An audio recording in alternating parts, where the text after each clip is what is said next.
She was a feisty young mother rising above her past and living out her truth. She was a very independent, strong-willed woman.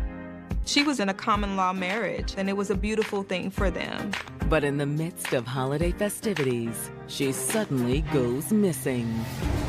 The calls started going straight to voicemail. I can't find her. I don't know where else to look. Did she run off to start a new life? The spark fizzled out, and Jackie decided she needed more. He said that she had left and gone to a modeling gig in Miami. Or will investigators find her closer to home? Can I just need you to help me, son? Breathe. You gotta control your breathing. Her body is right under their noses the entire time. As detectives uncover the secrets of the past, a dark truth comes to light. I thought we were something special, something to be together forever, but she would leave me. He tries to say she would just go in and out of his life, that she had a bunch of men in her life. He would demand to be treated as a god, to be called the Messiah. He said he was the Antichrist a couple times and his mom was the devil. It was freaky. And when a second woman vanishes, the fight for answers reaches an all-time high. Said that she was pulled out. What the guy that she's known only too much. They need to get ahead of this thing fast or risk finding another body. It's a living nightmare for them. January 1st, 2018. It's New Year's Day in Dallas, Texas, and the city's residents are winding down after a night of excitement. New Year's for Dallas, you can pretty much find any type of party or social gathering. But like most major cities, Dallas gets very busy around the New Year's. Families get together, going from home to home, party to party. They're celebrating life. They're celebrating a new year, new beginnings. Things are changing and shifting.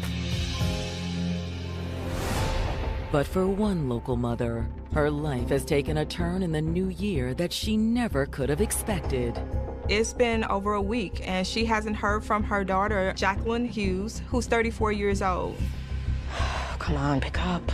Jackie dropped her own two daughters off on the 22nd and was supposed to return for Christmas. Instead, Jackie's mother had received a single text message. The last time that she had heard from her daughter was on Christmas Day, when she texted her to say Merry Christmas. After that, she doesn't hear anything else from Jackie. Jackie's mother is experiencing just extreme panic and worry. Jackie, you're really freaking me out. Please, call me back. The girls miss you. Jackie was considered a strong mom. She never abandoned her kids. There's that cold spine tingling feeling where you know something is wrong. Jackie Hughes refused to let her past define her. Growing up on the south side of Dallas, she got into a lot of trouble. Jackie was feisty. She was not gonna allow anyone to tell her what to do. She started getting in trouble in middle school, and that kind of went into fighting, just getting into some heated arguments in high school, which ultimately landed her in juvie. As a young adult, she also got into some trouble. But since becoming a single mom in her late 20s, Jackie had worked hard to stay on the straight and narrow. Jackie was a very independent, strong-willed woman. She was taking classes at a local trade school for a better future for her and her girls. And it was there she met someone who seemed like the perfect partner, 37-year-old Stella Andrews. Hey. Hey. Great job on your presentation in class earlier. I wish I was good at public speaking. Oh. It would be a bit terrifying. I guess there's not much that really scares me. There was an instant connection and attraction between them. So it wasn't long before they became a couple. They considered themselves in a marriage type of relationship. She was also like a mom figure to the kids. They were living their truth. They were living the life that they wanted for themselves, and it was a beautiful thing for them. However, After almost a decade together, Jackie became restless. After a long 9 years, their relationship began to fade. The spark fizzled out, and Jackie decided she needed more. So she turned to the World Wide Web. She meets someone new online and connects with 31-year-old Brandon Sampson. Brandon actually came from a really good family. His father was a local tax accountant. His mother was a PhD doctorate professor at a local college. He's handsome, he's smart, he's funny. And they like the same type of music. They didn't waste any time arranging to meet in person.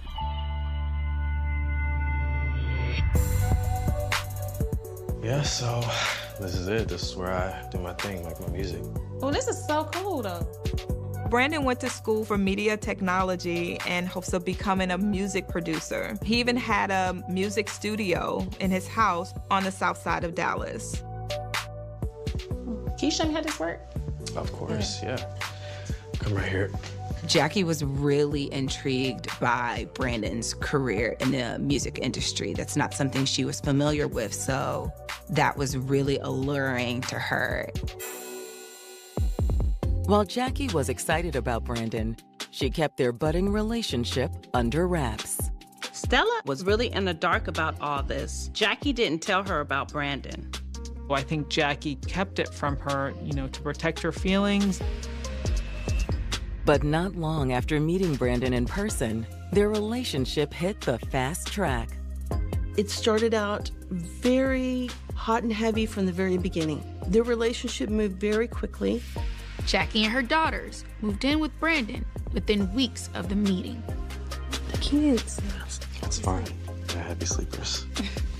Jackie is really head over heels for Brandon, and they have this chemistry that is addictive. It's like a drug for her. But as of January 1st, it's been more than a week since any of Jackie's friends or family have spoken to the young mother. Jackie, I'm really freaking out. Please, give me a call back. Instead of enjoying the holidays with her family, Jackie has disappeared. And Jackie's mother can't contain her fears any longer. By this time, the mom said, I need to go to the police station. She rounds up Jackie's two daughters, and they head to Dallas PD. Tell me the deal with your daughter. I can't find her. I don't know where else to look. A 9-year relationship with her girlfriend, Stella Andrews, fizzled out. Jackie Hughes found a new flame in 31-year-old aspiring music producer, Brandon Sampson. He could show her things that she had never seen before, maybe take her places she had never been before. So this was exciting for Jacqueline.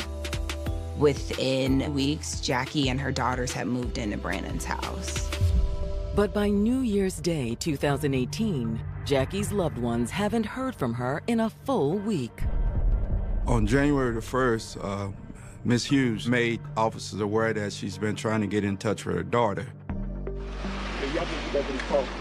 Tell me the deal with your daughter. We've been out looking for her. We've been going to the places, talking to people, and they haven't heard from her either. Miss Hughes tells officers how Jackie never returned to pick up her kids after dropping them off on the 22nd. She also tells him about the suspicious text she received from Jackie on Christmas Day. She texted on Christmas Day and said, Mama, will you tell the kids I said Merry Christmas? Miss Hughes texts Jackie back asking when she's coming over, but there's no response, so she tried calling. So I called back. I didn't get no answer. Okay. I kept calling and kept calling. I wouldn't get no answer. Then next thing you know, the phone started going to the voicemail. Jackie's mother says as several more days passed without any word from Jackie, she and her family tried everything they could to locate their missing loved one. She reaches out to Jackie's former girlfriend, Stella Andrews, but Stella does not know where she is. Jackie, I'm begging you, please, call me back. We called the jail, we called the hospital. So I said, well, my next stop is I gotta go make a missing person report because I can't find her. I don't know where else to look. But since Jackie is a healthy adult, there's only so much police can do. Police file a report, but it's not your typical missing persons report. It was just wanted to locate report due to the age of Jackie, and it'll make her aware that her family is looking for her. It's pretty much, hey, your family's looking for you. You need to give them a call. Officers also offer to execute a welfare check at Jackie's last known address. Where was the last place y'all know she was staying at? Miss Hughes tells the officer that Jackie had recently moved in with a new man that she started dating, but she doesn't know his name. That she was staying, one of the girls that told us that they were staying over in Cedar Hill. Miss Hughes says, in fact, she'd tried searching for Jackie there herself. They didn't answer the door. When I went over there, they didn't answer the door. Okay. When officers head to the residence, they're also out of luck. They knocked on the door, but nobody answered, so at that point, they really couldn't do anything. Their hands were tied. However, they do learn the owner of the home is a man named Brandon Sampson. So they assume this must be the man Jackie has been dating. After receiving no response at the residence, the police officers leave their business card on the front door with a note directing Brandon to reach out to them once he returns home. Police also follow up with Jackie's former flame, Stella Andrews. Okay, you and Jackie, you consider yourself common law married to her? Yeah, you can say that. Y'all been together for 9 years? Yes. She confirms they separated recently, but says they remain close. We separated for a minute, but we're still seeing each other? Yeah. Stella didn't even know Jackie had started dating someone new. Had you ever known her to go to this house? I didn't even know she was going. I didn't even know she Do you was... know this guy, Brandon? No, she was hiding it from me. And I kept asking her because I was like, something was right because you know your spouse. Stella said the last time she verbally spoke with Jackie was around December 21st. And everything seemed to be fine then? Yes. Did she tell you where she was? No. Stella assures detectives she'll let them know if she hears anything from her missing loved one. I need you to keep your ears open, and if somebody knows something, we need to get their ass up in here, point blank. I'm on it. 3 more days pass without any sign of Jackie. Jackie's family is extremely concerned for her. They've put out flyers, they put out notices, they're talking about on Facebook if anybody's seen her. It's a living nightmare for them. But on the evening of January 4th, police dispatch receives a shocking phone call that will send this missing persons case spiraling in an entirely new direction. 911, what's your emergency? Yes, I need somebody here as soon as possible. The caller is begging for help. Can I see the somebody got shot? And she seems to be comforting someone else in the background. Breathe, slowly breathe. Breathe. You gotta control your breathing. 3 days after filing a want-to-locate report for missing mother Jackie Hughes, Dallas police have received an alarming 911 call. I need somebody. Yes, I need somebody here as soon as possible. The caller is begging for help, and she seems to be comforting someone else in the background. Breathe, slowly breathe. Breathe. You gotta control your breathing. The caller identifies herself as 21-year-old Monica Ellis, and she says her friend has been shot. Yes, somebody got shot. I need an ambulance here ASAP. Where are you? The address is one police are already familiar with. It's the same location of Jackie Hughes' last known address, the home of her boyfriend, Brandon Sampson. Ma'am, they're driving to you, okay? Okay. Once on scene, EMTs tend to the shooting victim, a friend of Brandon's named Derek Knox. Brandon and Monica are unharmed, but Derek has been shot twice in the leg. Fortunately, he's expected to make a full recovery. As paramedics transfer Derek to the hospital for treatment, officers stay behind to take a statement from Brandon and Monica. Brandon, are you aware we were here a few days ago regarding the disappearance of Jackie Hughes? What? No. Yeah, we have a lot to talk to you about. But first, let's talk about this evening. What happened? Brandon says it all started around 7 p.m. He says he was at his house with a couple of friends just sitting around. And all of a sudden, there's banging on the door. Hey, where is she? Where's Jackie? Where's my sister? Brandon says it was Jackie's brother and another man he didn't recognize. I can see y'all in there. Come with me, come with me. What you got going on, man? It's nothing, man. Just go lock the front door for me. Brandon runs to the back. The friend runs to the door to try to latch it and ends up getting sprayed with bullets. Brandon's friend got shot through the door, and the shooters fled the scene. Brandon says he and Monica immediately rushed to Derek's aid and tried to stop the bleeding. Which is when Monica calls 911. So I need somebody here like soon as possible. That sound like an accurate depiction of events to you, Monica? Yeah. I didn't get a good look at the shooter, but that's what happened. And you're sure Jackie's brother did this? Yes, sir. He's been here multiple times, looking for his sister, harassing me. Do you know where she is? Yeah. I mean, that's what I was trying to tell him before he came over here the first time, but he wouldn't believe me. Brandon said Jackie went to Miami for a modeling gig and to start a new life. He says he drove her to the airport on the 25th, and he hasn't heard from her since. I was pretty bummed about it, to be honest, but I guess she's just following her dreams, so. He says he figured their relationship had run its course and it was time to move on. To police, Brandon's story about Jackie's disappearance is somewhat suspicious. Why would Jackie leave her family without so much as a goodbye? But now they have a second crime to investigate. They needed to figure out who shot Derek. Was Jackie's brother really the one responsible? After Derek is released from the hospital, investigators meet up with him to take a statement.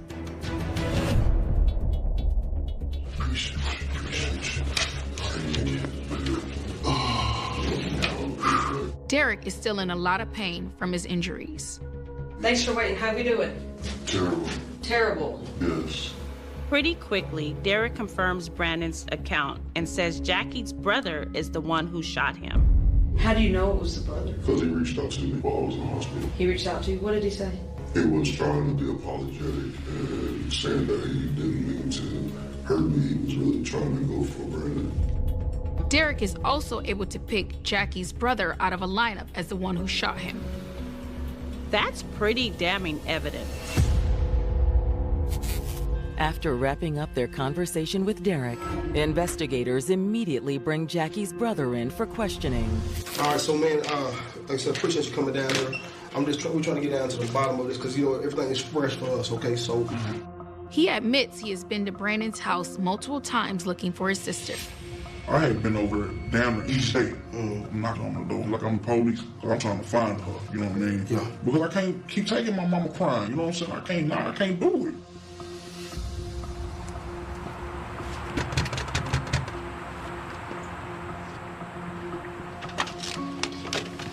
Can I help you, man? Where's my sister? You mean Jackie? She went to Miami, man. I haven't seen her since, like, Christmas Day.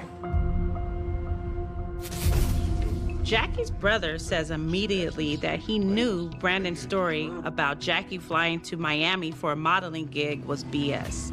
I'm like, hell no. Yeah. I'm scared of heights. She's scared of heights. Ain't nobody finna do no flying. And she ain't gonna get at me before she go anywhere. Yeah. First of all, Jackie is deadly afraid of flying. She wouldn't even get on a plane, and Jackie had never had a modeling career. That was nothing she had ever discussed with anyone. Come on, man. Ain't no way. You expect me to believe that? It's not about what I expect you to believe, bro. I'm telling you the truth. So he was like, oh, well, maybe she misled me. I said, oh, no. You can quit lying right now, man. They ain't gonna fly. So I tell him, well, I'll be in touch, you know what I mean? You're gonna see a lot of me from her until I find my sister. Despite his suspicions of Brandon, Jackie's brother says he didn't have anything to do with the shooting that took place at Brandon's home. Were you over on that street that night? No, I went over on that street. Regardless, police have no choice but to place him under arrest. You got picked out of the lineup. We have a warrant for your arrest for the shooting, okay? They're gonna take you down to jail, you get bonded out, and we're gonna sort all this out, okay? Unfortunately, that's what we got when we got a witness that picked you out. Following the arrest of Jackie's brother, investigators look deeper into Brandon Sampson's claim that Jackie flew to Miami. Really?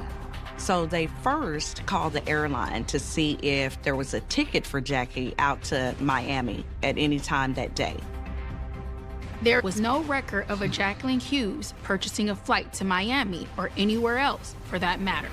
Did Jackie lie about where she was going, or did Brandon? Someone isn't telling the truth here. And on January 8th, Jackie's mother makes another discovery that will turn the case on its head. She sees social media posts from Brandon from that same day. In these posts, Brandon is implying that he has murdered Jackie Hughes. 2 weeks after Jackie Hughes was last seen, investigators are beginning to suspect her boyfriend, Brandon Sampson, could be involved in her disappearance. Brandon gave the story that she had left and gone to a modeling gig in Miami. But investigators can't find any evidence to support Brandon's account.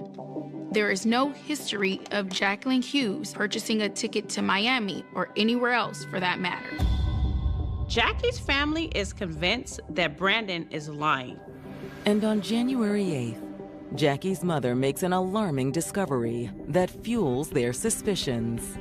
She sees social media posts from Brandon from that same day. And the most concerning post of all is one that says, "She's gone. Stop looking for her.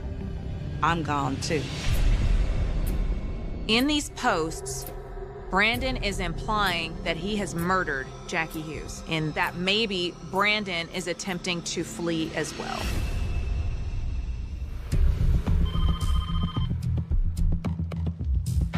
Homicide. Jackie's mother immediately alerts detectives to Brandon's cryptic Facebook post. That's when they start, okay, he could have more involvement than what we think. And they end up upgrading it to a critical missing. And detectives confirm that now Jackie isn't the only one missing. Brandon is nowhere to be found. He is not at home, and he is not answering his phone. So police issue a BOLO that alerts any law enforcement agency to be on the lookout for an individual fitting Brandon's description. For their next step in the investigation, police start tracking down Brandon's friends and family. Some of their most eye-opening interviews are with Brandon's ex-girlfriends. They found that Brandon has a history of violence against women. Very soon after we started dating, it started to get abusive. He was standing over me with a knife. He was grabbing me and he was choking me. Did you ever make any police reports on him? No, called the cops once, but I didn't file a report.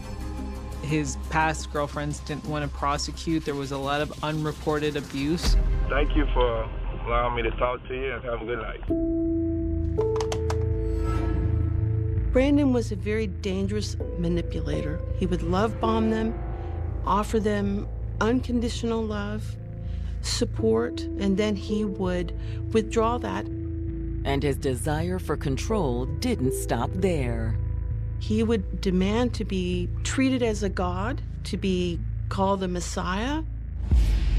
Did he reference himself as a god when it came down to women?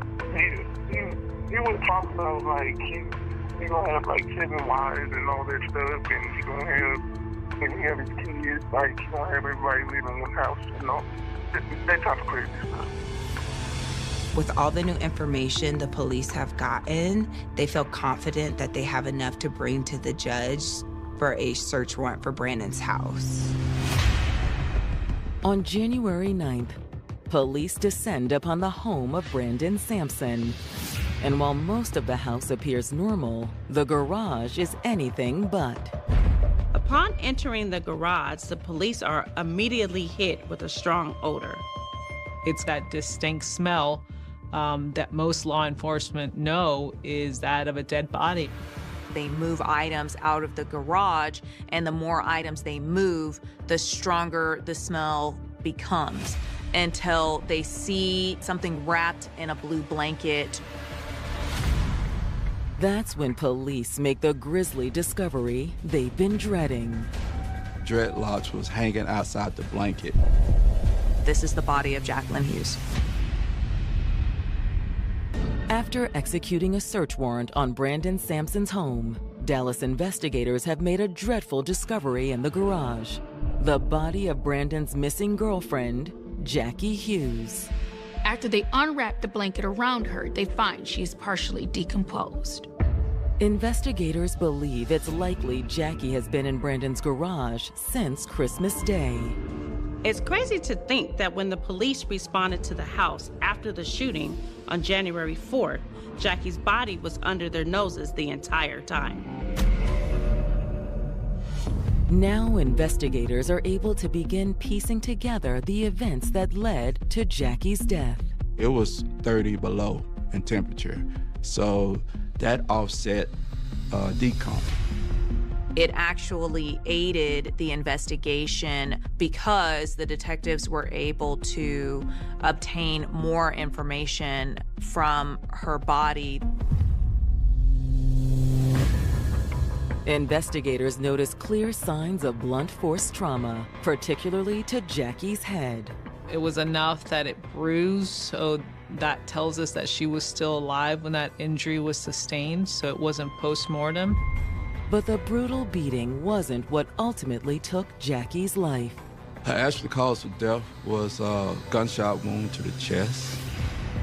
Jackie was shot 2 times, once in her lung, the other one in her aorta, and she bled out from seconds to minutes. When the projectiles were recovered from Jackie's body, they were determined to be .22 caliber bullets. Now that they are armed with proof that Jackie was murdered, they file an arrest warrant for Brandon. Dispatch, let's update that bolo to wanted for murder. Dallas police are now putting even more resources into tracking Brandon down. But when detectives get their hands on Brandon's phone records, it's clear he's fled out of state. I was able to map his phone and saw that he left the day after the shooting incident and started heading towards California. However, the trail goes cold in San Bernardino. It seems as though when he made it to San Bernardino, he either turned off his phone or got rid of it. There's been no activity on his phone since January 11th. Days go by with no new leads, but on January 19th, detectives receive a surprising phone call. Detective Cheney.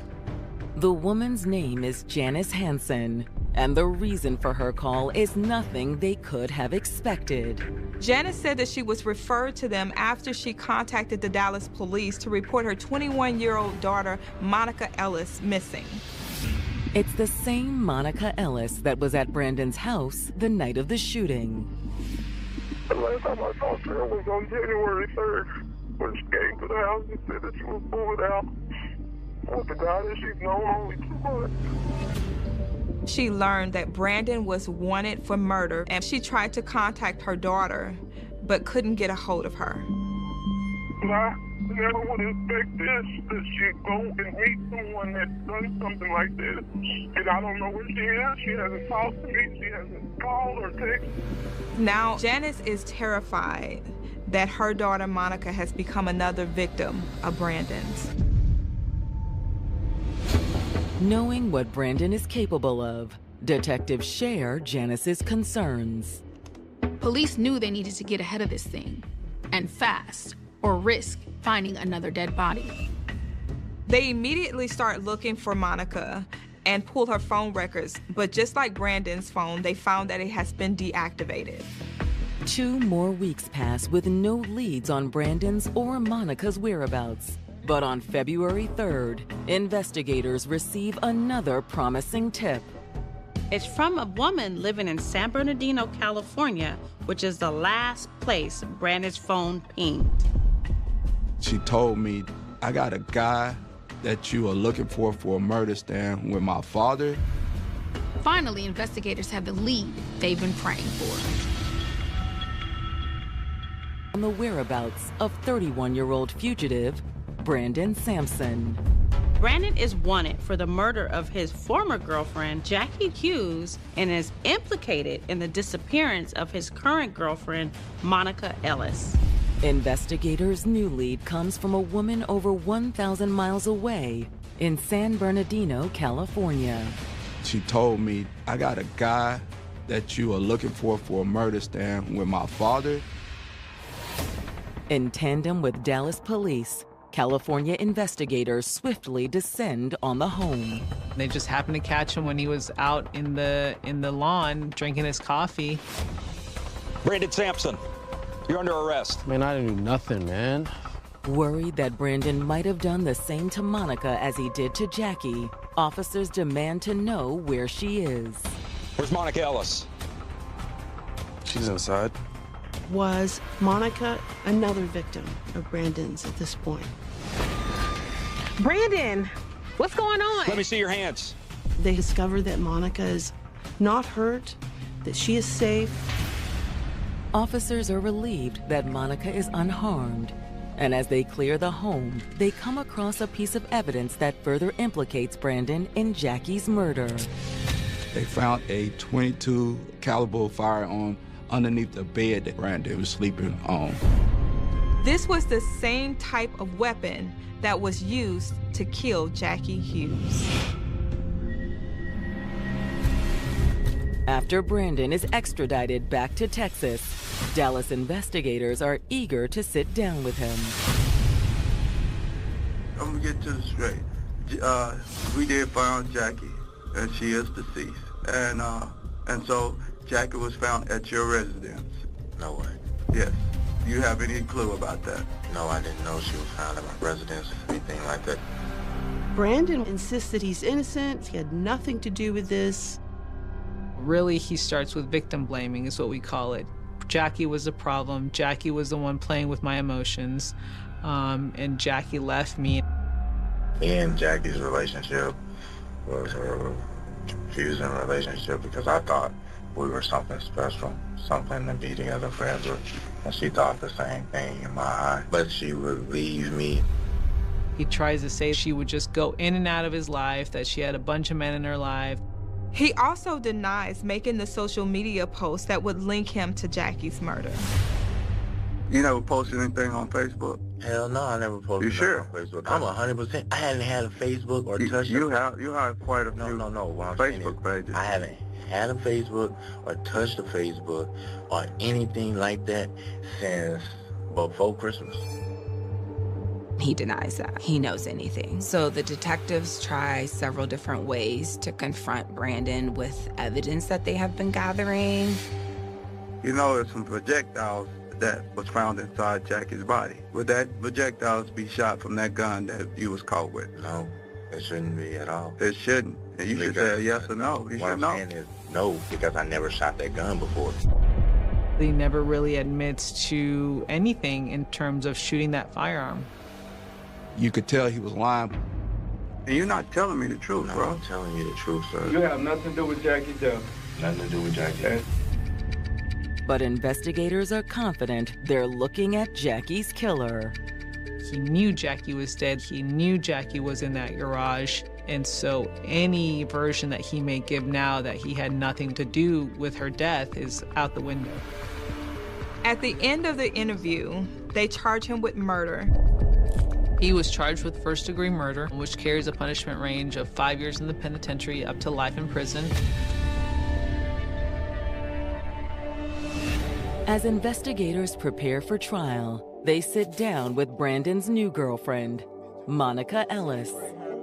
She seems like she can be a really strong witness for them in court if she's willing to be forthcoming about her relationship with Brandon.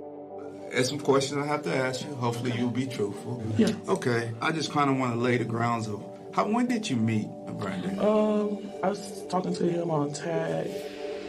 Monica met Brandon online around the same time he was talking to Jackie.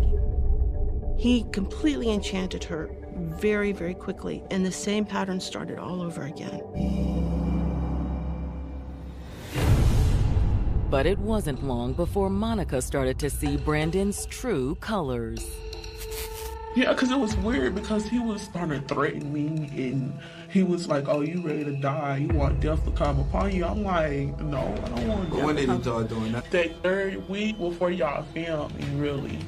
Did he have a reference to you as he was a god? Yes, like he's a Messiah. He said he was the Antichrist a couple times, and his mom was a devil, and it was freaky. What really started to get scary for her was when that shooting happened. She knew something was up when they were going to California, but she was too scared to really try to leave. She didn't know what was going on. When did you find out when he was on? When we took him in the custody? Yes. Okay. And that's when I found out she was in that garage and everything. I did not know that. They believe her story that she knew nothing about him having murdered Jackie. To investigators, it's clear Monica Ellis is just another one of Brandon's many victims. With Monica's statement in tow, investigators feel even more prepared to face Brandon Sampson in court. And on July 30th, 2019, Brandon's trial begins. Jackie had a feisty personality, and that conflicted with Brandon's God complex. And the prosecutors set the stage for demonstrating that these two dynamic personalities boiled over on Christmas Day. You ain't no God. You just a cat with a big mouth. You can't speak to me that way. I speak to you however I want to. You don't own me. And I think really that's when the violence came out in Brandon Sampson against Jackie. But Jackie was a fighter, and she wasn't going down easy. Leave me alone, you psycho! That is when he escalated and got the gun to shoot her. You're gonna regret it. His God complex allowed him to believe that he was bulletproof and no one was ever going to find out about what he did. So after he killed her, Brandon piled some things on top of her and ultimately tried to forget about her. It is possible that he sent the Merry Christmas text to Jackie's mother to make her think that she was still alive, but investigators are unable to confirm that. When the jury retires to deliberate, prosecutors hope the jury will see through Brandon's facade. It wasn't a quick verdict. Obviously, they had a lot of evidence to consider. But after the jury comes back with their verdict, they come to the conclusion that Brandon would be charged with first-degree murder. He's sentenced to life in prison with the possibility of parole after 30 years. She had a huge family showing at her trial, and when the sentence came out that they found him guilty, it was one of the greatest celebrations. And Jackie's brother was there celebrating alongside the rest of her loved ones. The charges against him for the shooting at Brandon's house were dropped, and they never officially confirmed who shot Derek. To this day, Jackie's case continues to impact those who fought hard to see justice served. For me now, I have a different way of looking at missing persons. Don't just write it off as, hey, they just probably don't want to be bothered. Actually, put some time into it, because that missing person can easily be a Jacqueline. She was just a good mom, a good sister, and a good daughter that did her best, but unfortunately. Finding the man of your dreams is no easy task. She was looking for that ultimate thing that she felt that she was missing in life, and having somebody to love her. When you finally find it, you're willing to do anything to keep it. She seemed like she was obsessed with him. It was just lie upon lie upon lie upon lie. None of it made sense. Do the right thing now. Do the right thing, baby. That's what you got to do. Come on now. Yeah, but I didn't do anything, though. When you refuse to lose in love, you just might do the unthinkable. The desperation is real. She thought that she had no other choice but to do something so extreme. I mean, women do crazy things for men all the time.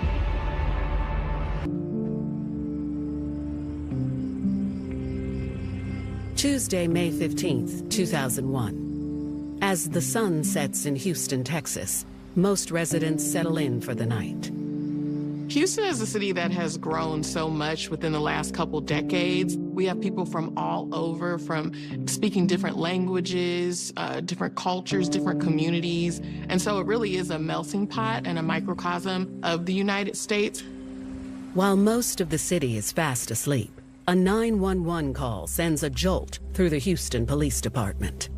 At about 1:30 in the morning, police receive a frantic call from a gentleman by the name of Alex Perez.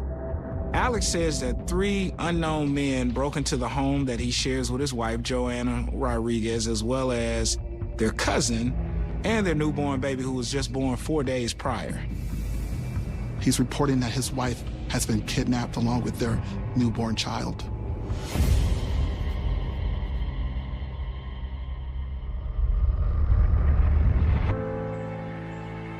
Joanna Rodriguez was a vibrant and loving young woman who found her soulmate at a young age. Joanna and Alex's love story started very early. They grew up together in Mexico and have known each other since they were very young. So both Alex and Joanna was looking for the American dream. They both had conversations about moving to the United States to start a life for themselves. At 21 years old, Alex started coming to Texas to find work. He began coming to Houston, Texas, because Alex had family here, so it just made sense to come to Houston. Alex had been going back and forth for a while from Mexico to Houston, but in 1999, he was able to land a stable job in construction for a waterproofing company. The following year, he and Joanna got married.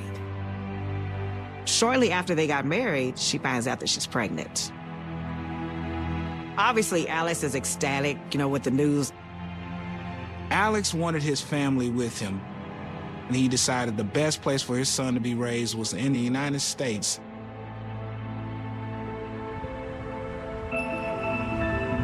Eventually, Alex saved enough money to bring Joanna to Houston to be with him. They moved into a 1-bedroom at the Sandy Glen Apartments. They also allowed Alex's cousin, Manny Garcia, to stay with them as well. On May 12, 2001, Joanna gave birth to a beautiful baby boy. Life seems to be good. They're working towards the citizenship. They have a brand new baby. They are striving to achieve that American dream.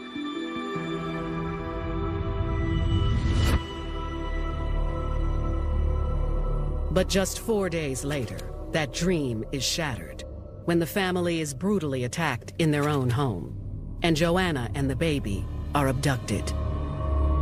After getting the 911 call, HPD rushes to the scene. They find Alex and his cousin Manny outside the Sandy Glen apartment. You could physically see that they were beaten really bad. They both had duct tape still hanging off of them. The 2 men recount their harrowing experience to officers. Alex tells police that around midnight, Alex was sleeping upstairs with Joanna in their upstairs bedroom with the newborn in between them. Manny stated that he was asleep downstairs. So Manny then heard a loud noise. Somebody kicked in the door. He looked up. It was 3 men.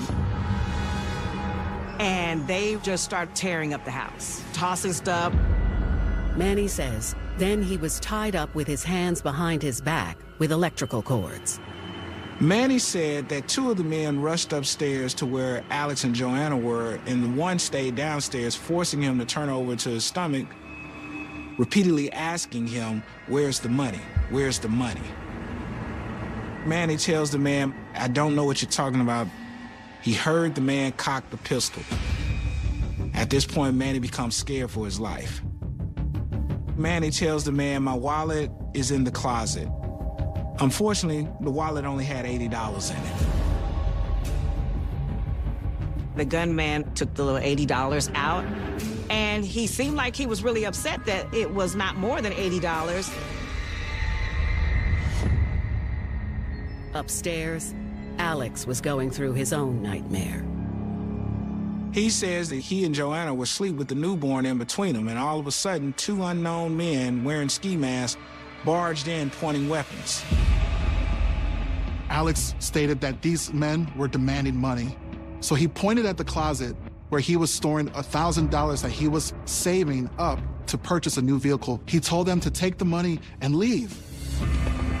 Instead, the gunman demanded to know where the drugs were. Alex just didn't know why. He wasn't a drug dealer. Alex said that the man tied his hands and feet up with duct tape and electrical cords and pistol whipped him pretty severely.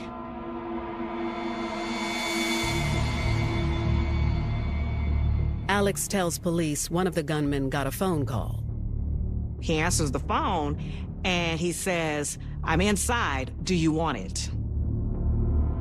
He then overhears one of the other gunmen saying, "She's outside, we have to go," raising the possibility to investigators that there may be another person involved. Alex then heard the man downstairs yell to the other two men upstairs, "Come on, let's go, and take the baby and the young lady." A badly beaten and restrained Alex had to watch helplessly as the intruders left with his wife and newborn son. And to see your wife and your child be taken and you're there helpless, that's gotta be a horrible feeling for Alex. I can only imagine. Manny said that after the intruders left, he was able to maneuver himself out of his restraints and ran upstairs to help out his cousin, cutting him free with a knife. He had called the police right away. Police immediately put out a bulletin to all law enforcement agencies in the state and alert the local media. The whole city has gone crazy. An Amber Alert has gone out looking for the baby.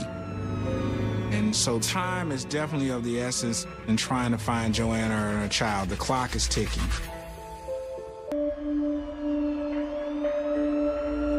In the early morning hours of May 16, 2001, multiple law enforcement agencies in Houston, Texas, have been notified about a home invasion and kidnapping at the home of Joanna Rodriguez and Alex Perez. 3 unknown intruders broke into Alex and Joanna's apartment. They duct taped Alex and his cousin, tied them up. And they then proceeded to take 20-year-old Joanna and their newborn baby.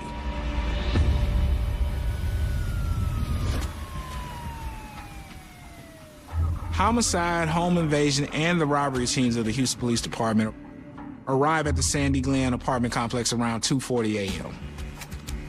Investigators immediately noticed signs of forced entry.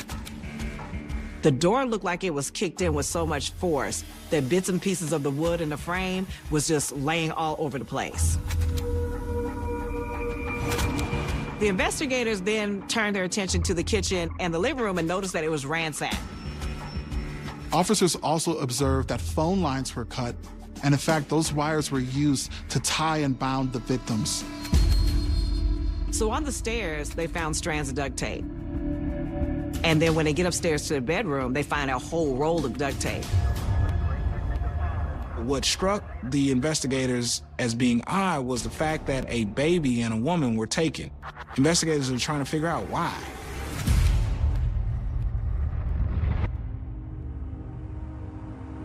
Investigators canvassed the neighborhood, hoping to find Joanna and her baby, or at the very least, some answers. They come upon a neighbor, and the neighbor says, "You know what? I had this strange interaction the day before, and it just seemed weird to me." After learning that Joanna and the baby were missing, it got her thinking about something that was said to her by a resident who just recently moved out of apartment 38. She says she only knows her as Linda, and she had only seen Linda and her husband around the apartment complex for about the last 7 months until about 2 weeks ago when she saw Linda move out. The tenant says she just saw Linda again the evening before.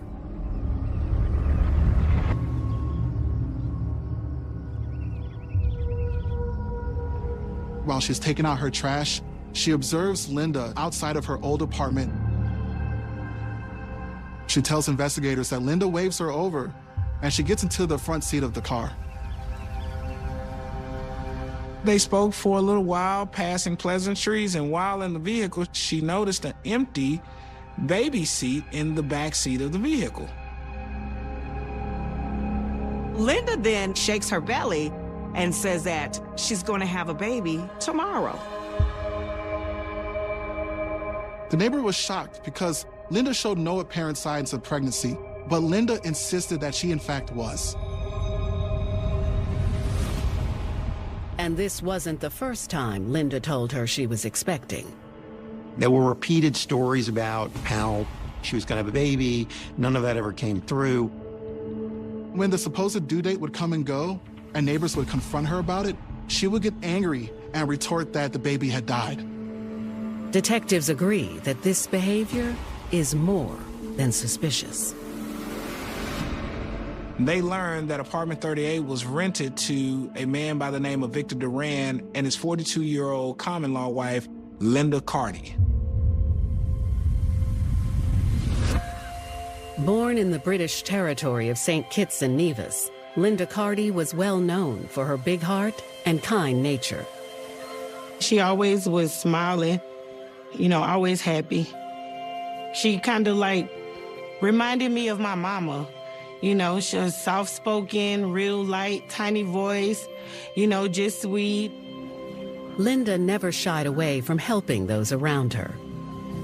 While in St. Kitts, she became a special needs teacher for kids, and she also led a self-help group. In 1979, 21-year-old Linda was ecstatic to learn she was pregnant. Linda gave birth to her daughter, Jovel, and she was a doting mother. She loved her daughter. But being a single mother wasn't easy, and Linda wanted more for her family. So in 1982, Linda decided to leave St. Kitts and come to the United States. She attended the University of Houston and studied pharmacology. Life was headed in the right direction for Linda, and she longed for someone to share it with. It would take some years, but Linda finally found the one when she met Victor Duran. Their relationship really took off. Soon, Linda told Victor that she was pregnant, and both of them were really excited. Unfortunately, their happiness was short-lived. After a few months, Linda had to tell Victor some bad news. She had lost the baby. Even though this was an unfortunate experience, it actually ended up bringing them closer together. After speaking with neighbors, investigators look a little closer at Linda and find she has an unusual criminal past. She was actually convicted in 1992 for impersonating a federal agent. What she decided to do was reduce her punishment by becoming a confidential informant. Investigators learned that Linda was sentenced to 10 years probation with the condition that she worked as an informant for the DEA. Investigators find out something else interesting about Linda. The Houston Police Department does a check, and they see that Linda Carty had called in this complaint about being in an argument with these Hispanic males several days before. Linda had reported that she had been accosted by 2 Latino males in her apartment complex and that they had pointed a gun at her, and she had seen quite a bit of marijuana inside of their car. She had given the names of these two men, but once police investigated those names, it turned out that Linda didn't know these men at all, and as such, the case didn't go anywhere. But she left a phone number. So the Houston Police Department called Linda, and they asked Linda if they can meet with her to talk about this interaction with Hispanic males at the apartment complex. They really want to talk to her about the kidnapping. And she then agrees to go down to the Houston Police Department to give a statement. You know what this looks like, right? I had nothing to do with it, and I don't have to sit down here and lie and tell you. I had nothing to do with it. Normally, police give themselves a timeline of 48 hours at a maximum to try to find missing persons. The belief is that after that time, the inevitable or the worst may have happened. And so if we can find them within 48 hours, there's hope that they're still going to be alive and unharmed. They must do so within a short period of time, or else the greatest fear of Alex and anybody else in that position will be realized. May 2001, Houston, Texas. Investigators are desperate to find 20-year-old Joanna Rodriguez and her newborn son after they were kidnapped from their apartment. They are now looking at 42-year-old Linda Carty, a former tenant, as a person of interest. There's just too many strange coincidences about Linda Carty. Making several lies about her pregnancy and making a strange report about being accosted by Hispanic males in the very same apartment complex. Hoping to track down Linda, detectives locate her ex-common-law husband, Victor Duran. He agrees to speak with detectives at the station. Victor appears to be genuinely confused about what exactly is going on. Victor tells detectives that he met Linda 3 years ago, and she moved in to help him recover from an injury that he sustained at work. But months into their relationship, Victor admits he started noticing some troubling red flags. She told him she worked with her brother, who was a detective, and she always seemed to have money. But, you know, he never saw her working. He also said that she always rented cars all the time, but he never knew why.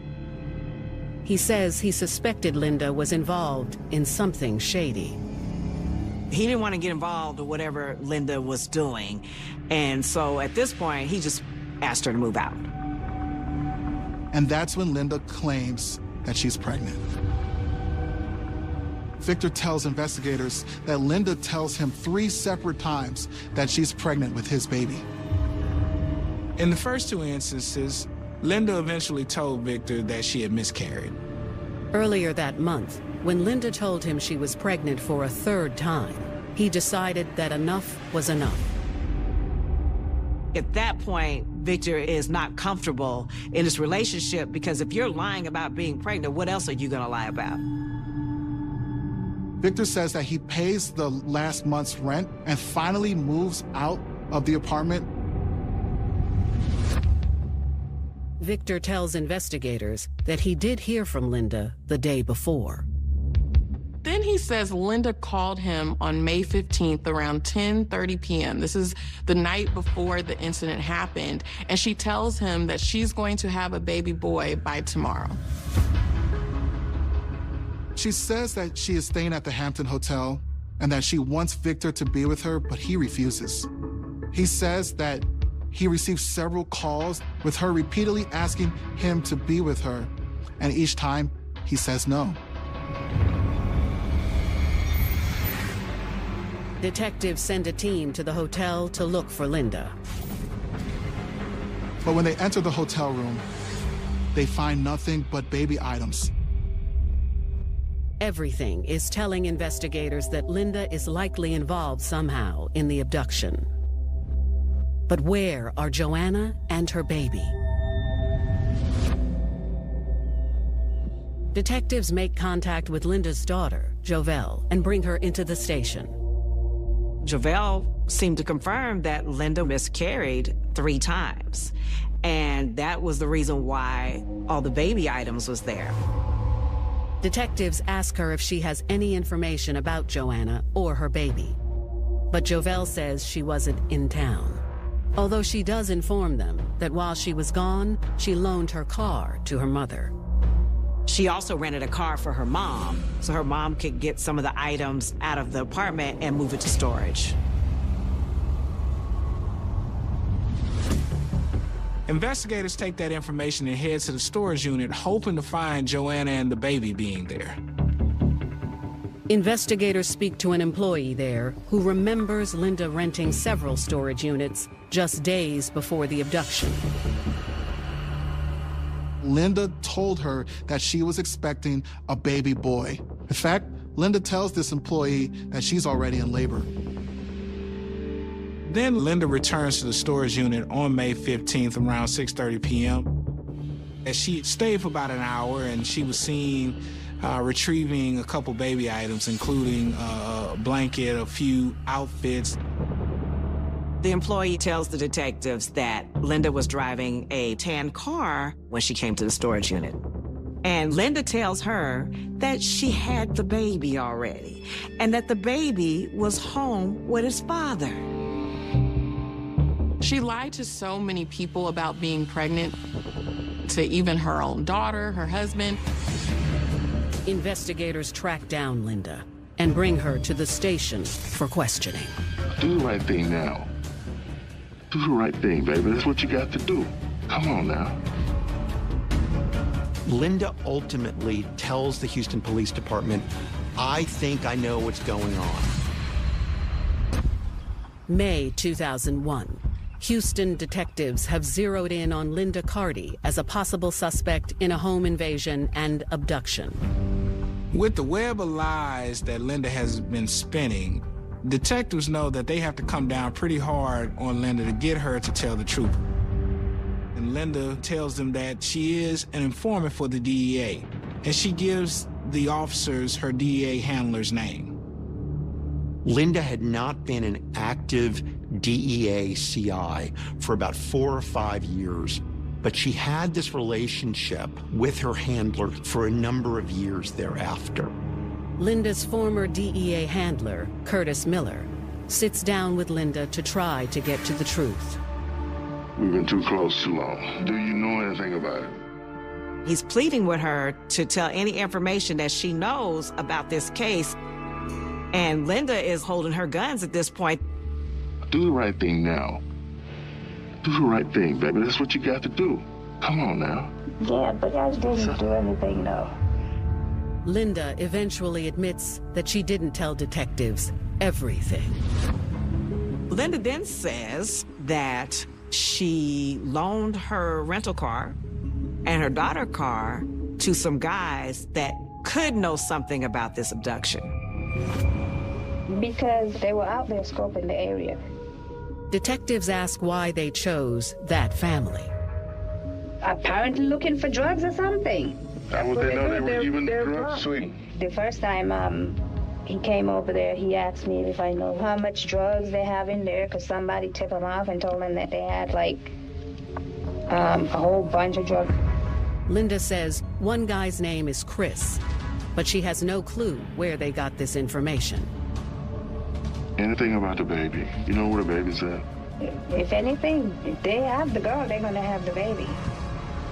But detectives aren't buying her story.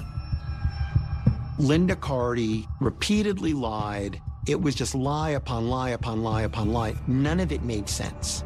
None of her lies make any sense. There just seems to be, there's a lot of gaps in your story. It's not a gap. I'm just trying to tell you what little I've heard. I've been doing this job for a long time, okay? I've worked many home invasions. Nobody goes in and does a home invasion for more than dope or money. They never take a child. Finally, after several hours and multiple rounds of interrogations, Linda says she might know where they are. Give me a part of town or something.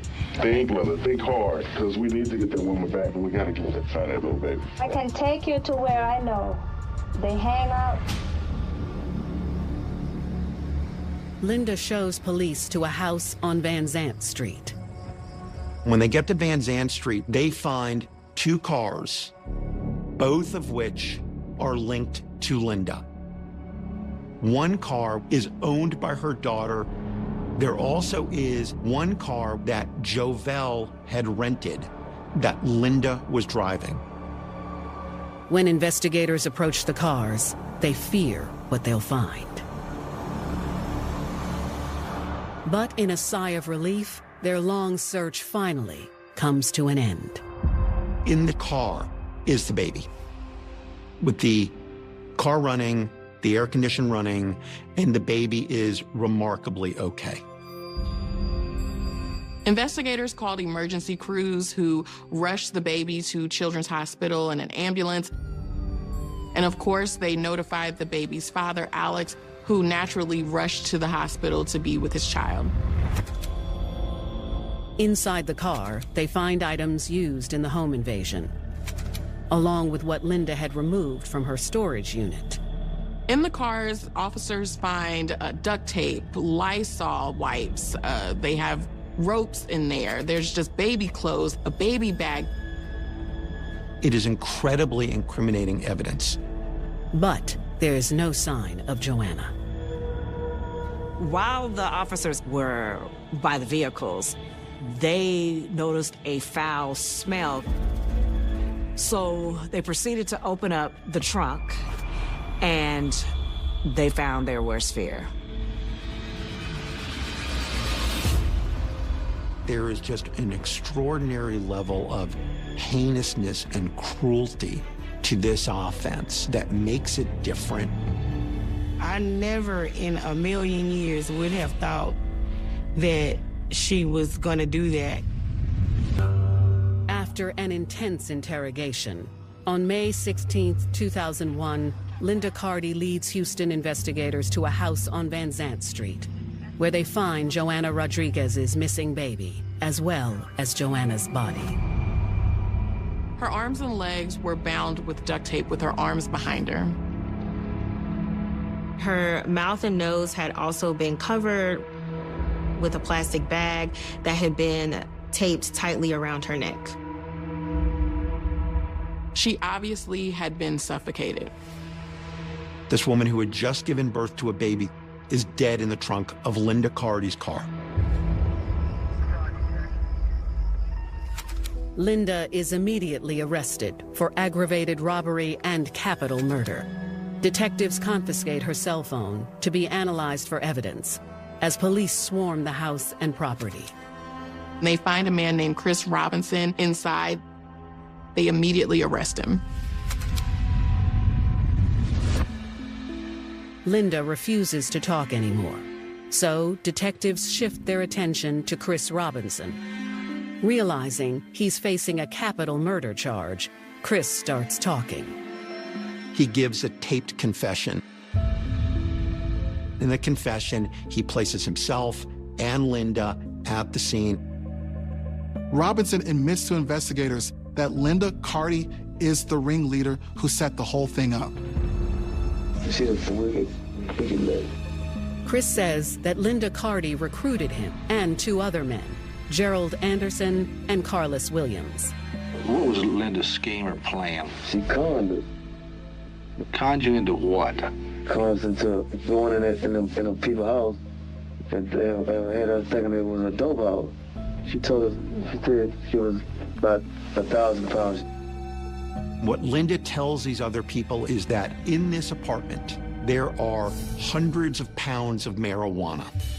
And she wants to go and do what's called a kick door, kick it in, take care of the people in the apartment, and steal the marijuana. She tells them that the woman in the apartment, Joanna, is 9 months pregnant. She had told us that baby was her husband's baby. She starts telling them her common-law husband was having this affair with Joanna Rodriguez, which was completely a lie. And she claimed that Joanna ended up getting pregnant by him. So in Linda's mind, the baby that Joanna was having was really hers. And what she tells them is, you all can get the marijuana. I want the baby. What did she promise you in return for robbing the house? Whatever we can get out the house, we all bust it down, you know what I'm saying? Chris claims they plotted for 3 days. She told them the layout of her apartment, which was identical to the layout of the victim's apartment. Chris also claims that Linda bought surgical scissors to remove the baby. She had already bought all this stuff. She had already premeditated the baby, the kidnapping, everything. This was not some aggravated robbery that went bad. This was meticulously planned by Linda. On the night of the 15th, Linda decided it was go time. They break into the apartment of Joanna Rodriguez and her husband. But after restraining the two men and searching the home, he says they didn't find any drugs. That's when Linda called Gerald. Linda basically said, well, they must have moved the drugs somewhere, and everyone was pissed. They also told her that Joanna wasn't pregnant. Linda didn't know that Joanna had already had the baby. But Gerald Anderson gets on the phone, and he's talking to Linda, and Linda says she wants the baby. He said that they gave Linda the baby. However, they didn't know what to do with Joanna. He says Linda told them to put her in the trunk. She is put into the trunk of Linda Carty's car. Williams and Anderson are leaving with Joanna Rodriguez. And as Chris Robinson is leaving the apartment, he sees Linda carting a baby. Linda gets into her car, owned by her daughter, Jovelle.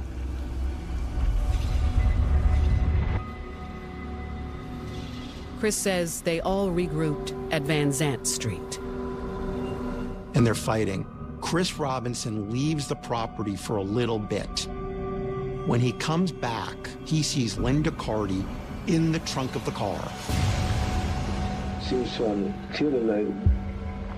She was trying to suffocate the lady. How do you know that? Because she had a bag on her head and the bag was stuck to her face. And he now understands that there never was any marijuana. That this was all about Linda getting this baby. Chris states that when Linda went to the station with police, she left the baby in the car. It was hot that day, and Robinson said he started the car and turned on the AC for the baby. After Chris Robinson's confession, investigators arrest Gerald Anderson and Carlos Williams at their homes and charge them with capital murder. As prosecutors plan for trial, a new piece of evidence emerges that further proves Linda's involvement in the brutal crime. They get Linda's cell phone records back. The cell phone records show that she called Gerald Anderson 11 times on May 16th between 12:50 a.m. and 2:50 a.m., which were the exact times of the home invasion. Prosecutors are confident that they have a solid case against Linda Carty. If found guilty, she could receive the death penalty. Summer 2001, Houston, Texas. Prosecutors are preparing for the capital murder trial of 42-year-old Linda Carty. She was arrested for aggravated kidnapping and capital murder for abducting Joanna and her baby. Linda can avoid the death penalty by pleading guilty, but instead she chooses to maintain her innocence. In February 2002, she goes to trial. Prosecutors say that Linda is a cold-blooded, manipulative con woman who was the mastermind of the murder and kidnapping of Joanna Rodriguez. They say it all started with Linda and her man. She seemed like she was obsessed with him. Like it was some type of, weird obsession. There are multiple times where he is clearly dissatisfied with the relationship. And Linda's way of keeping him in the relationship is to constantly tell him, I am pregnant. Eventually, Victor caught on to her ruse. The problem is Linda couldn't have another child of her own. Linda's plan at that point, in order to salvage the relationship, she needs a baby. And she just doesn't need any baby. She needs a Hispanic baby because her common-law husband is Latino. And it just happened to be that she knows this neighbor is Hispanic. She seen Joanna was pregnant. That's what clicked in her mind. I'm gonna take her baby. They say that's when Linda devises an evil plan. She calls in a fake police report that she had had an altercation with several Hispanic males with guns outside the apartment complex to create some sort of diversion. She starts telling people that she is going to start having a baby in the next several days. That's when Linda convinced 3 other drug dealers that she knew that Alex and Joanna were big drug dealers and had a whole bunch of drugs in their home. Prosecutors say that after she got Joanna's baby, she knew she had to kill her. Because Joanna Rodriguez could identify Linda.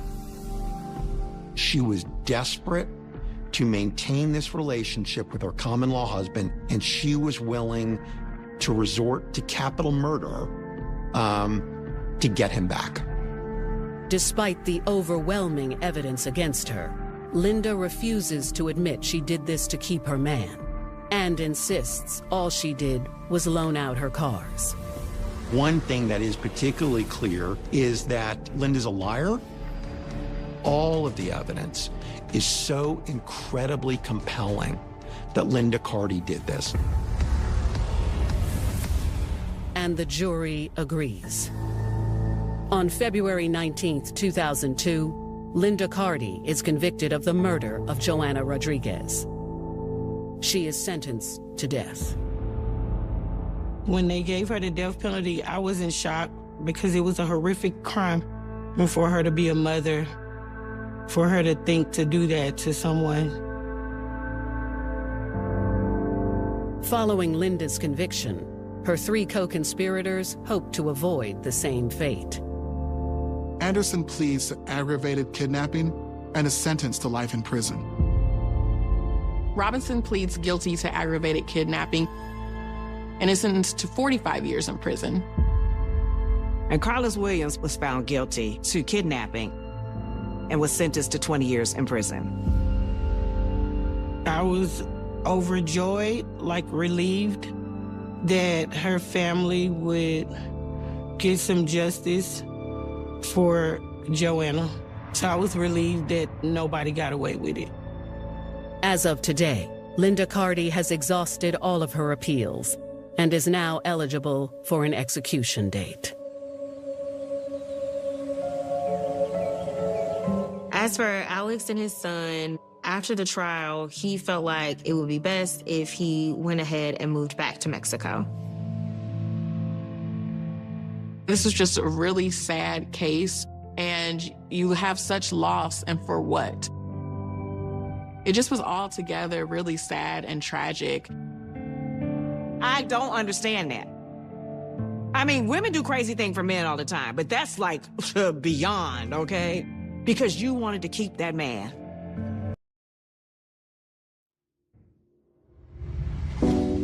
She was a dedicated nurse and a married mother of 2.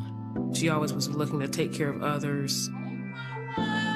She loved being a mom. She really seemed to have a good head on her shoulders. But then, her husband comes home to a horrifying scene. There's blood all over the place. She had been stabbed. And there's a sinister warning left behind. There's a message written in her blood. That message said, "You are next." When I saw what they wrote, I knew it. Was it the key to the mystery? There was a fight at the club.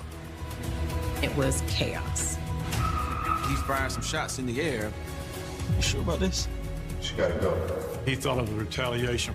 They came for me, I know it. Or was the killer just covering their tracks? Questions start arising in your mind. There has been some drama. I told her what could possibly happen. There was something off. And someone knows the truth. He could hear a person struggling like was trying to breathe. Won't kill her. He couldn't hide behind his lies anymore. It's early Tuesday morning in Wendell, North Carolina. This quaint town of 5,000, a half-hour east of Raleigh. Raleigh is North Carolina's capital. It is home of 1.5 million metro urban residents. For some folks, Raleigh is too big, and that's why somebody might want to go to a place like Wendell. But for one family in this sleepy southern town, this Tuesday morning is anything but quiet. Anika! My gosh! A little bit after 6 o'clock in the morning, Jakeem Wilson called 911.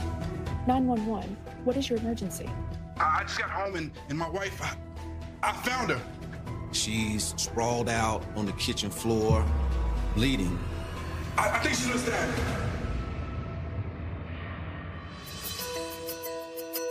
Raleigh native Nanika Sutton had always put other people first. Nika was just known to be a loving individual. She took care of her family. She was just a wonderful person, inside and out, beautiful, beautiful soul. Nanika's compassion was only rivaled by her sense of responsibility. She was mature beyond her years, way beyond her years. You think about a young person, probably not even thinking about the future. Nika was the opposite. She was somebody who had a vision for exactly how she wanted her life to turn out. After graduating from high school, Nanika enrolled in a college nursing program. She loved to help people, so much so that she became a certified nurse assistant. She was also a hard worker who quickly started putting money away for her future. But at this very young age, in her mind, she sees this family that she's going to have, and she's starting right now to make that happen. She was only 24, but she had the education, the career, and a plan for the future. Now, all she needed was someone to share the life she was building, and just trying to be heard. Before long, the young couple was expecting a child. What else could enhance the power of love than bringing a new life into the world? It was wonderful. I remember getting the call that she had had the baby, my nephew. I was so excited. She loved being a mom. She doted on her son. She just doted on him. And Nanika wouldn't be raising the child alone. She always wanted this family. And so to put a bow on it, what else to do but get married? Not long after the wedding, Nanika and Jakeem decided it was time for the young family to have a home of their own. With the money that Nika had saved up, they buy a home in Wendell, North Carolina. Next thing you know, here comes child number 2. It was a baby girl, and she was just so excited. Nanika continued her career as a home healthcare worker, while Jakeem stayed home with the kids. She was happy to work hard and provide for the family, where he was in a position to be able to take care of the children and still strive after his dreams of being a rapper. Hey, y'all. What y'all in here doing? Nika is like, this is exactly how I imagined it. She's in love, she's happy. In her mind, everything is going according to script. What's your job? But now, that script has been violently ripped apart. Jakeem had just called 911 to report that he'd come home to find Nanika collapsed on the floor in a pool of blood. Can you tell if she's breathing? I don't know. It's so much blood. I can only imagine him being in complete shock. He's just probably so frantic, not even thinking straight. While first responders race to the scene, Jakeem runs upstairs to check on the couple's 2 children. Thankfully, they're unharmed. He hustles the kids outside so they won't see their mother. And then, the shock of what's just happened takes its toll. By the time help shows up, they find Jakeem out in the yard, passed out. He is so overcome by the situation. While paramedics attend to Jakeem, the police enter the house. Sheriff's Department! They discover that the back door's been kicked in. Miss Wilson was laying in the kitchen, face down. And it's readily apparent that she's dead. You got a pulse? She's been stabbed. There's blood all over the place. But was Nanika the killer's target? Next to Nika's body, there was a message written. It was written in her blood. And that message said, "Your wife is dead, and you were next."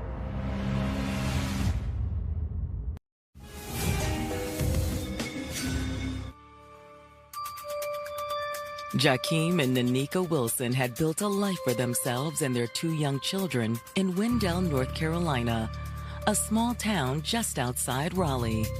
Nika spent her savings to purchase a home for her family. Hey, y'all. She was the breadwinner of the family, and she had no problem with doing that. She worked really hard in the healthcare field. She was making decent money. What y'all doing? Everything is falling in place for Nika. Nika! Oh, my gosh. But after Jakeem calls 911 and reports a shocking discovery, it looks as if all Nanika's plans and dreams have come to a brutal, bloody end. Not only is his wife sprawled on the kitchen floor, but there's a message written next to her body. It was written in her blood. Your wife is dead. You're next. Does that mean Jakeem was the killer's true target? When homicide detectives arrive on the scene, they determine that the killer had apparently caught Nanika by surprise. The back door had been kicked in, which looked as though someone had broken into the home. She's wrapped in a towel, so by all appearances, she either was getting ready to get into the shower or she had just gotten out of the shower when this happened. But there's no uncertainty about how she died. When we turned Miss Wilson over, we saw what appeared to be stab marks. The 3 most deadly injuries that were sustained was 1 stab to the jugular, 1 stab to the lungs, and 1 stab directly in the heart. She also had wounds on her left hand, which looked as though they were defensive wounds. There's also a bloody footprint on her chest and another up under the back door. And there's no sign of the murder weapon, but there are clues. There were 2 knives missing from the kitchen block. They saw some blood by the kitchen counter, which leads them to believe that the attacker used 1 knife and went back to get a 2nd knife. While the medical examiner's team works to remove Nanika's body, the detectives turn their attention to the rest of the house. There was a trail of blood leading from the kitchen down to the master bedroom. And based on what they find in the bedroom, that's where detectives believe the attack began. There's blood everywhere. Blood on the comforter, blood on the floor. There's a lot more blood in the human body than people think. But the blood isn't the only thing notable about the bedroom. It was a mess. Clothes were everywhere, drawers were pulled out. These attackers, maybe they were looking for something that wasn't just about killing Nika.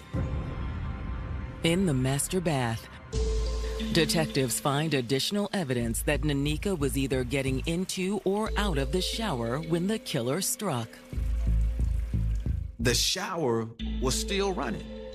There's also evidence that the killer had tried to clean up the crime scene, but the effort hadn't been very thorough. The master bedroom where drawers been pulled out, Clorox been poured on clothes. There were several things that the killer missed. Luckily, Nanika and Jakeem's children had escaped the attack unharmed. When Jakeem called 911, they were both still asleep in their beds. Somehow, out of all of that, the two kids never heard any of this. Turning the house over to the crime scene investigators, the detectives head outside to speak with Jakeem. Mr. Wilson was in the EMS. I asked him would he be willing to speak to me. He said he would. He had to have family members come over and collect the children because he was just so beside himself. Just start from the beginning. I asked him about the events that led up to the discovery of his wife. Well, I got home around 6 this morning. Do you work nights? No, I was out with the guys last night. Jakeem explained that the night before he had gone to downtown Raleigh. They hung out, and instead of waking up his family, he just decided to stay overnight at his friend's home. He says he came home and found the door kicked in. Nanika! Oh my gosh! I ran inside and that's when I found her. Somebody had stabbed her. Next to Nika's body was a message written in her blood. Your wife is dead and you're next. Do you know why the killer would have written that? Yeah. He seemed very afraid. It's me they wanted. He kept saying they didn't have to do this. They carried it too far. And he says the murder is all his fault. Jakeem tells the police he is affiliated with the gang. And he thought of the retaliation from another gang. You sure about this? Yeah, she gotta go.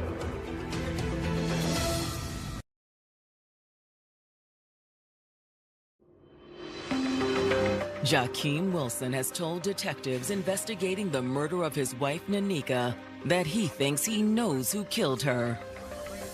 And when I saw what they wrote, I knew it. Next to the body, the killer had used Nanika's blood to write, "You're next." And he says there's a simple reason that the killer was coming for him. He told me he was part of a gang. His gang is known to have clashes with other gangs. Okay, how does that end up with Nanika dead on the floor? Well, I told you I was out with my guys last night, and... He tells the police that he is an aspiring rapper and that he went downtown to try to get some of his tracks played in a club. He said the DJ played his track and people were into it. But the good vibes ended when Jakeem and his crew left the club. As he's leaving the club with his boys, he sees rival gang members. And so they exchange words. The confrontation quickly escalated. Everyone started fighting. It got pretty crazy. That turned into complete chaos. Until Jakeem put a stop to it. He said that he pulled out a handgun.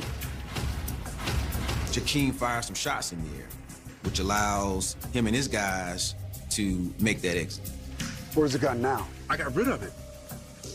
He said that he tossed the gun in a river as they made their way out. But Jakeem says he didn't go home. One of the friends that he was with lived in Selma, so he decided that it was a good idea to just go there. They decide to go so things can cool off.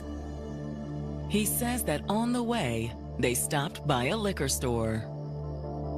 Everyone was so keyed up after what happened last night. He and his friends indulged in some adult beverages, and after drinking too much, he decided that it would be wise for him to stay at his friends. Jakeem sleeps off that liquor, wakes up the next morning, heads back from Selma. He drove up around 6 o'clock a.m. Noticed the back door was open. So he went into the back and noticed some blood on the floor and his wife laying on the floor. And according to Jakeem, when he saw the message written on the floor, he knew what had happened. They came for me, I know it. He is absolutely convinced that this has something to do with that incident in downtown Raleigh near the clubs. Still, the detectives do ask Jakeem about the couple's marriage. Anytime someone is murdered, detectives have to rule out the spouse or significant other. Jakeem said that the relationship was good. Okay, how about finances? Any trouble there? No, man, we're cool. He says he just got a job at a print shop. He was trying to do his part to bring some resources to the house. He also said that he enjoyed being a dad and stepping up and helping to take care of the children, and that overall they were really happy. But Jakeem admits they did have one issue. He does admit that his gang affiliation and lack of income did cause some strain on the relationship. Here she is working hard, being that provider, letting him do his thing. But in the course of doing that, he's making these decisions that are bringing drama to the household. And now she's dead? I know. I should have been there to protect her. He is just distraught. He has no idea what he's going to do without her. What am I going to do, man? Well, for starters, if the other gang killed her, then let us handle it. After the interview, the detectives follow up on the possibility that Nanika's murder was gang-related. While gangs aren't really an issue in a small town where the Wilsons live, they're definitely a factor in nearby Raleigh. We had the Bloods, we had the Crips, we had the Folk Nation, Gangster Disciples, we have all of those. The detectives start by contacting the Raleigh police. The detectives inquire about the gunshots that Jakeem told them he shot outside of the club in downtown Raleigh. I'm calling it a report. If that's the case, there should be a report of shots being fired. Yeah, it would have been last night. He said it was outside the club. Really? They don't find anything. There were no reports of any gang activity, let alone gunshots. Did Jakeem make the whole thing up? All right, thanks.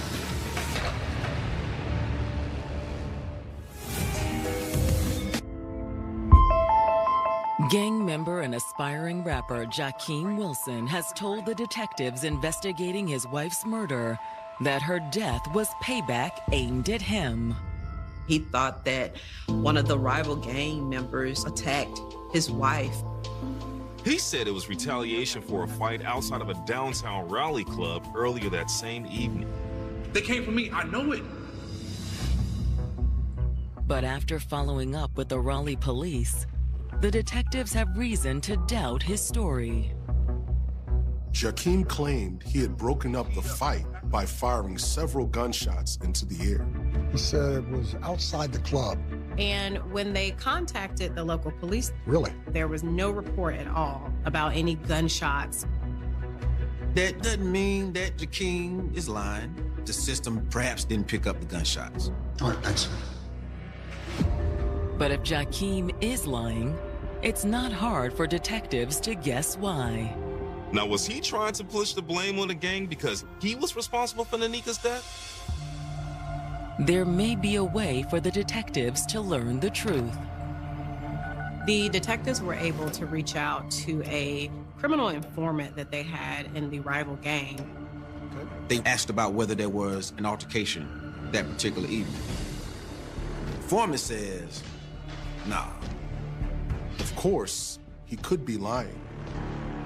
Yeah. However, he also told the police that they probably should talk to an individual that was friends with Jakeem.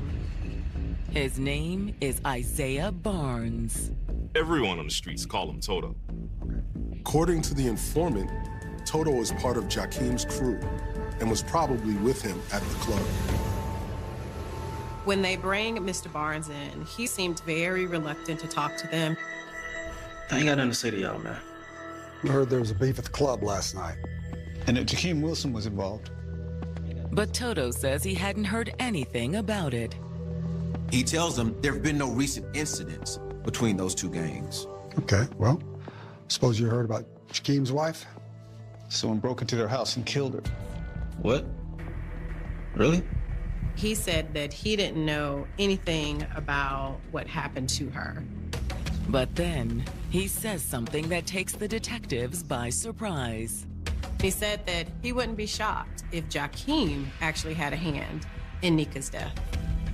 He says there has been some drama between Jakeem and Nika.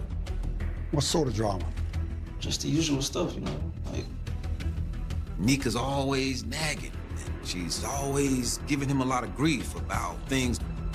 Jakeem was very frustrated with his wife, and he was very displeased with things. And according to Toto, Jakeem did more than just complain about it. He actually sometimes talked about getting her out of the way. Like kill her? Yeah. And Toto says that's not just speculation. Jakeem, he's a high-ranking gang member. He has certain privileges, and he can order certain things. And so Jakeem ends up coming to Toto and says, I want you to take care of this for me. You sure about this? Yeah, she gotta go. He had ordered him to kill Nika. So what did you do? I just stalled him. You don't want to disobey your superior. And so Toto tells Jakeem, I'll take care of that for you. But Toto ain't about that kind of action. He would just push it off and say things like, oh, I'll make a plan and I'll get to it, but that he never had intentions of doing it. Now, Toto figures, okay, since I wouldn't do the deed, Jakeem must have took care of this himself. Toto's theory sounds plausible to detectives, if it's true. Jakeem had painted a picture that the relationship between him and Nika was good. There were no problems. Toto enters the picture and gives police a mind that things weren't always great. However, Toto could have had his own reasons for blaming Jakeem. All right, well, thanks for coming in. The detectives turn to Nanika's family, hoping for a clearer picture of her marriage. So Nanika's family tells the police that the couple's relationship seemed fine at first. When the family first met Jakeem, they thought he was a nice guy. You know, in the beginning, they seemed to have an okay relationship as far as we could tell on the outside. He seemed to be friendly for the most part. But the family says that there were always challenges. He didn't have a job, per se. He may have had some part-time jobs, but it wasn't like he had a steady job the entire time that they were together. We learned about a year prior to her death that he had been in a gang selling drugs. One day, she showed me some things that he had in the house, some weapons, and I said, why does he need this here? The family says Nanika was growing frustrated with the situation. He was in and out of jail for gang-related offenses. He wasn't holding a job, staying home all day, smoking weed. But according to the family, Jakeem's loafing and dealing weren't the worst of it. Nika's family knew that things were getting really bad. She didn't seem to care to be at home a lot. In accordance to her family, it was easy to see why. I did see some markings around her neck. Things had become physical.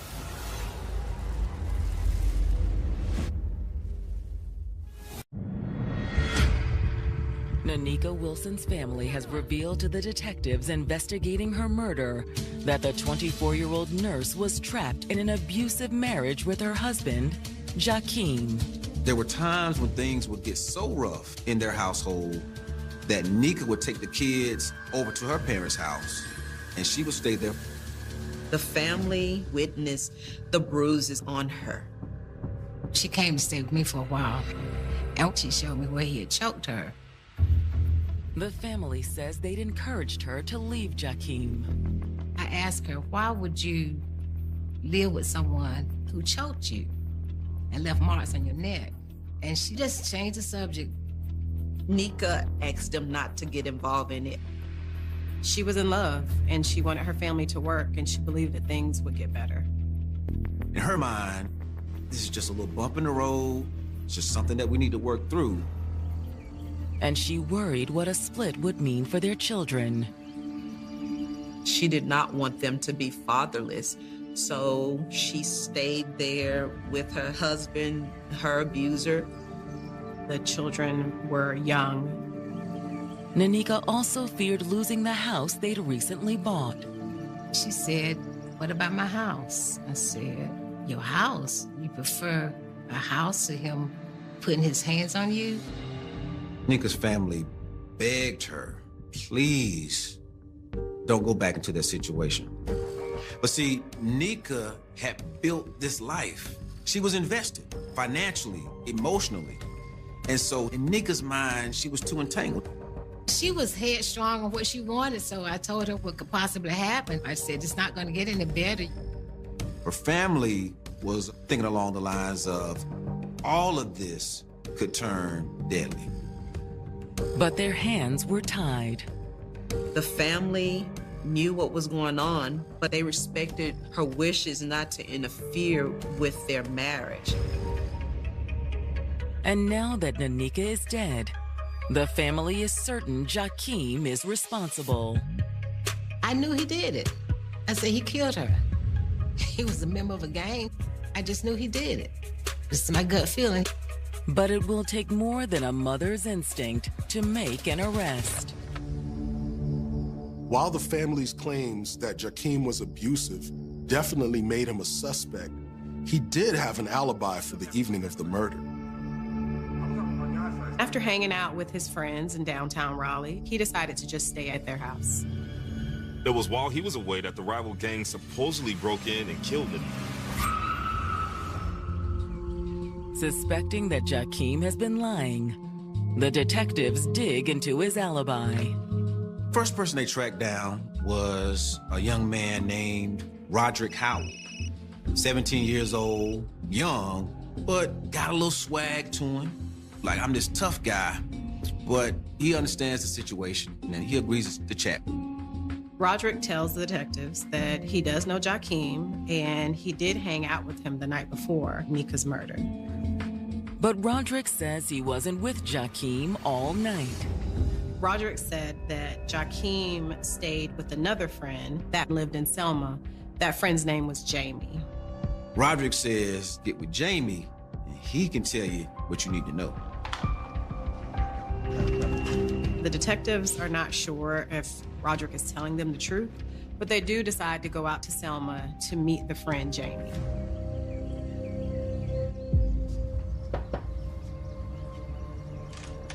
Jamie opens the door as though he knew they were coming, like he was already expecting them. He projects this tough, cool image, but it's very clear to the investigators that this guy's scared. So, the investigators try to put him at ease. We're not trying to wrap you up or anything. We just want to ask some questions. Okay. I'll talk, but y'all gotta protect me. Protect you? From Jakeem. Jamie reveals that he is terrified of Jakeem. After detectives assure him that they can protect him, he starts talking. He used to talk about his wife, how they weren't getting along. Jakeem was not happy in the marriage. He wanted to leave Nika and the kids, but he didn't want to pay child support. It sounds a lot like what Toto Barnes had already told detectives. And the similarities don't stop there. Jakeem started talking about how he needed to get rid of Nika. When you say get rid of her, you mean kill her? Jamie said at first he thought Jakeem was just kidding around. You know how guys can be? Or I could just kill her. But he was serious. Yeah. Then, Jamie walks detectives through the night of Nanika's murder. His account of the evening is way different from Jakeem's. Jamie told the detectives that they never went to downtown Raleigh. There was never a shooting. There was never a situation with the rival gang. Instead, he says he was hanging out with Roderick that evening when they got a call from Jakeem. Hey, what's up? So nice tonight. What are you talking about? According to Jamie, Jakeem wasn't calling from a club in Raleigh. He was calling from home. He was in the couple's bed, and she was about to take a shower. That dude is dangerous. He stated that he was tired of her. He had hidden a knife underneath the covers. I'm going to kill her.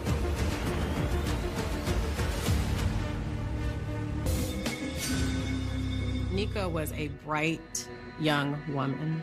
She loved her family. She loved her children.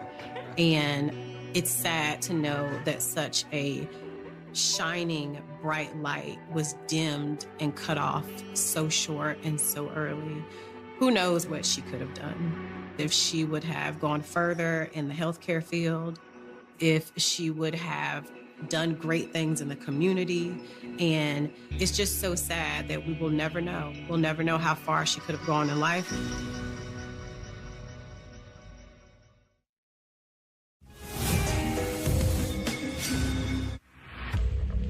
Jamie Holder has just told detectives investigating the death of Nanika Wilson that he got an unexpected call from Nanika's husband, Jakeem, shortly before her murder. Jamie's a member of Jakeem's gang. He says Jakeem called him February 12th. He said that right before Nika got into the shower, he had decided that he was going to kill her. I got a knife in the kitchen, and I got it tucked away under the sheets right now, waiting for it to come out the bathroom. In the midst of this play-by-play that Jakeem is giving, all of a sudden, Jakeem is like, hey, yo, I gotta go. But then a few minutes later, Jakeem made another call. Jakeem called and said exactly what happened. It's done. Jakeem informs his friend that he has stabbed her.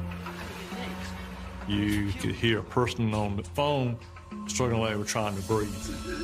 Then, with Nanika dying in the background, Jakeem described what he'd done. Jakeem details step by step of how this murder took place. Jakeem said that when Nanika got out of the shower, he was waiting. Hey, baby, come here. He asked her for a kiss, and Nika did not want to be bothered with him. And at that point, he stabs Nika.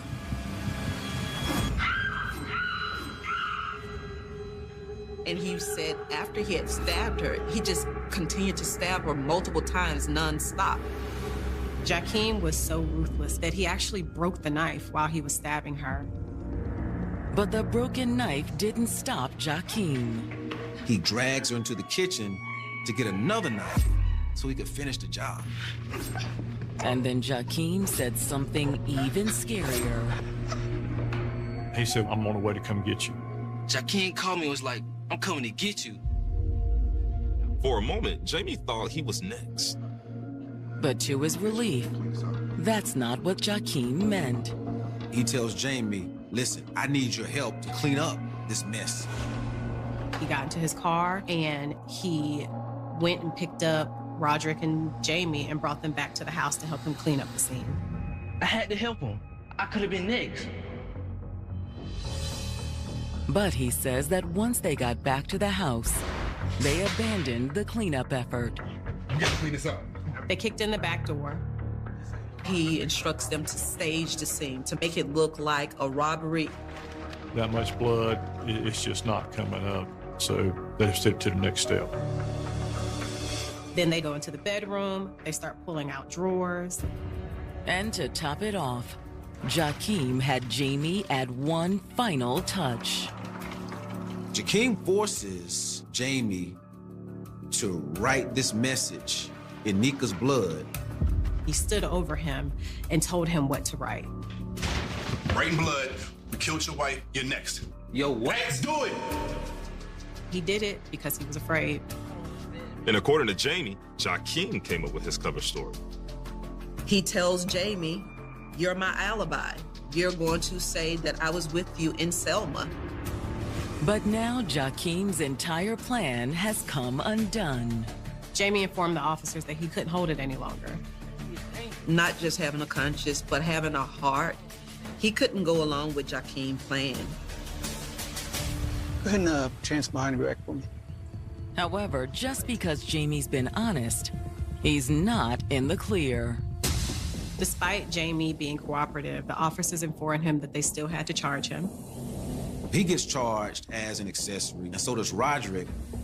Although the one the detectives really want is Jakeem. Because of the information that Jamie gave detectives, they're able to secure an arrest warrant for Jakeem. After the arrest, the detectives lay their cards on the table. We know everything that happened the night you killed Nanika. What are you talking about? Your boy Jamie gave you up. But he disputes everything that Jamie is saying. And he tells police, no, here's what happened. No, you got it all wrong. She came at me. He basically claims that he received a phone call earlier that night from another female, and his wife got mad at him. Jakeem told the officers that Nika actually was the one that attacked him. She had the knife? Yeah. He's saying that it was self-defense. He got out of hand, and he wound up killing her. Jakeem says he only covered it up out of fear he'd be charged with murder. And he's not exactly wrong. All right, let's go. The detectives are like, we don't believe that. They ultimately charged Jakeem with the murder of Nika. I remember the next day, I woke up with a phone call from Jakeem from jail, trying to apologize and speak to my mom. I thought it was very bizarre. When Jakeem goes on trial in June of 2008, the odds appear stacked against him. Jamie, as well as Roderick, both testified against Jakeem. For their cooperation, both Jamie and Roderick were given reduced sentences. Roderick received probation, and Jamie served 3 months in prison. But when it's the defense's turn, Jakeem's lawyers try a new strategy. Jakeem's defense team abandoned the self-defense argument, and instead, they made the argument that because of Jakeem's childhood trauma history and abuse and drug abuse over the years, that he just went into a fit of rage, and that's why this horrible act happened.